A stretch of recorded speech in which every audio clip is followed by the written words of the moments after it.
President Trump has always been clear that he wants to crack down on illegal immigration. But are his administration's actions going beyond what he promised? So let me play this for you. This is what President-elect Trump told NBC's Kristen Welker. This is right before the start of the second term.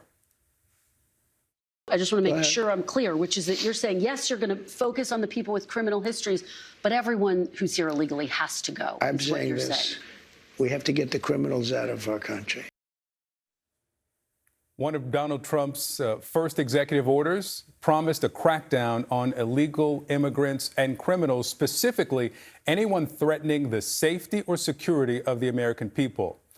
But those are not the only people being targeted now that the promise is policy. There are also people like Carol Mayorga.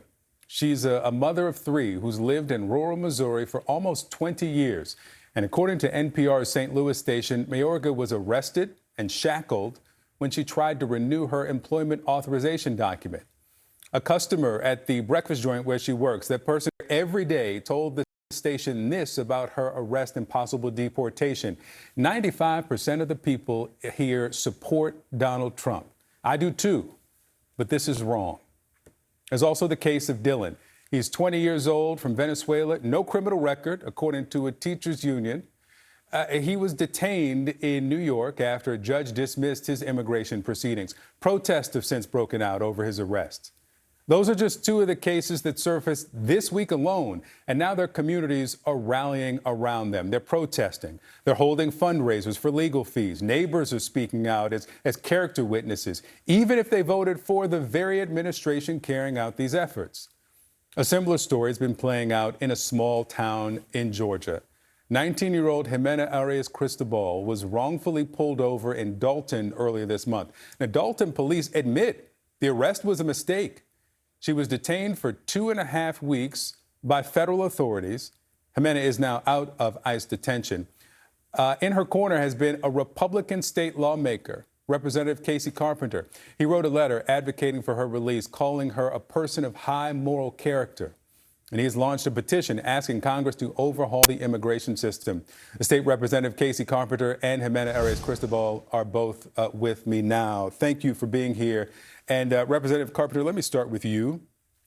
What is it about Jimena's story that compelled you to write this statement as a character witness and do more than at the very least stay silent? The reality is that's not the first letter that I've had to write. I live in a very diverse community, and unfortunately, we've had a lot of folks that have been detained for ICE.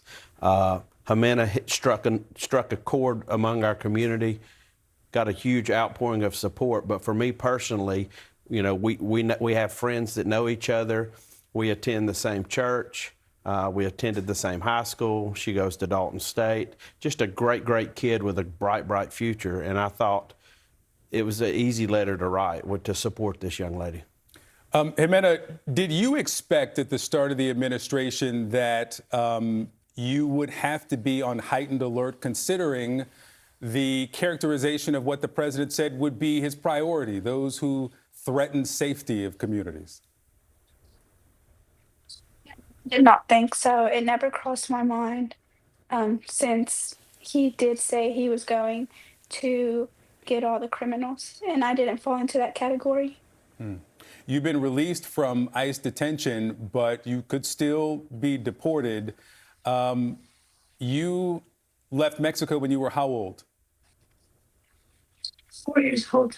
And do you have any connection to Mexico, or know what would happen or where you'd go if you were deported?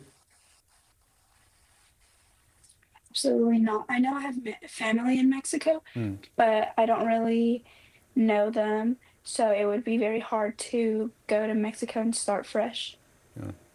Representative Carpenter, there are Republican members of Congress who are saying the Venezuelans in Florida who have temporary protected status, and really across the country, as some of these people who've come here during the Biden administration, that they are law-abiding, that they are members of the community, and they don't fit the profile of the promise from the president.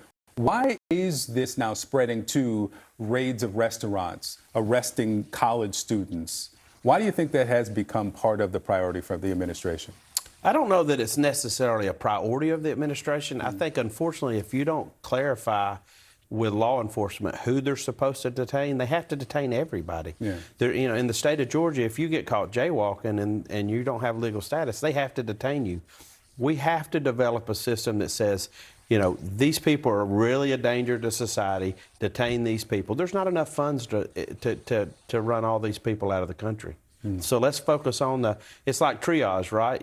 A guy comes in with a headache, you don't address him. The guy that's bleeding, that's been shot, that's the guy you address. Same with immigration. We have to focus on the people that are danger to society and to Americans. I went back and read the roll call of the vote for the Georgia Criminal Alien Track and Report Act last year, which requires local law enforcement to cooperate with ICE and transfer undocumented immigrants. You were the only Republican in the legislature, House or Senate, to vote against it. Considering what we've seen, if it were to come up for a vote again today, you think you'd be alone in the legislature as the only Republican? I hope not. You know, that bill kind of got fast-tracked after the horrific incident in Athens with Lake and Riley, and it got fast-tracked through the legislature. I think if people would sit back now and see what the consequences are, because I've had calls from my colleagues across the state that have experienced what I've experienced. Kids that are leaving graduation that are in a fender bender, and then they get detained and miss graduation. Good kids, good families. And so I would hope they would at least take a pause and say, let's change the language of this legislation and let's focus on hardened criminals, because nobody wants criminals here. I think that 90% of Americans don't want that. But I think the majority of Americans would appreciate a pathway for people that have been here and not committed crimes for 20 years. Jimena, I read that you said, despite you not being violent, or one of the criminals that the president said that he would prioritize, when you were in custody, you felt like you were being treated like one of the worst criminals ever. How so? At the detention center, you're deprived of a lot of your human rights. And so it makes you feel like you're a criminal. In a detention center, it's not supposed to be a place where you're treated like a criminal. It's to detain you till you figure out your legal status, but instead you're treated as if you were in a prison. How is life for you now? It's difficult, having to go my everyday life. It's changed a lot, and I can't go back to my regular life. And Representative Carpenter, what are you asking for from Washington, from the administration, but also from Congress? Sure, just get off their duff, right? I mean, we've been dealing with this issue for 40, 50 years. Reagan did a lot back in his day, but then they didn't secure the borders. And I think you have to attack it, four-pronged approach. You have to secure the border. You have to get rid of the bad guys. You need to give people a pathway that have been here for 20 plus years.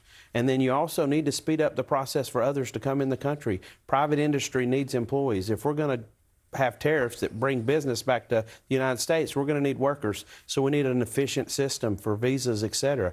If you do all that at once, a nice across-the-board approach, then you have a solution. But just spot picking, depending on who's in power, is dangerous, and these people become volleyballs. But you acknowledge it in this climate, especially, that is I hate to say never, but it's highly, highly unlikely that a legislation like that's going to get through Congress and to the president. I don't know. The president has been open about, making DACA permanent and extending it to people, adding years to it. He talked about that in his first term. There was a bill on the table, and Pelosi wouldn't allow it to go through House because it had funding for the wall. So if everybody can get rid of who's going to win and who's going to lose on issues and allow everybody to get a win, I think the American people would appreciate it. Representative Carpenter and Jimena Arias Cristobal, thank you both for being with me this morning.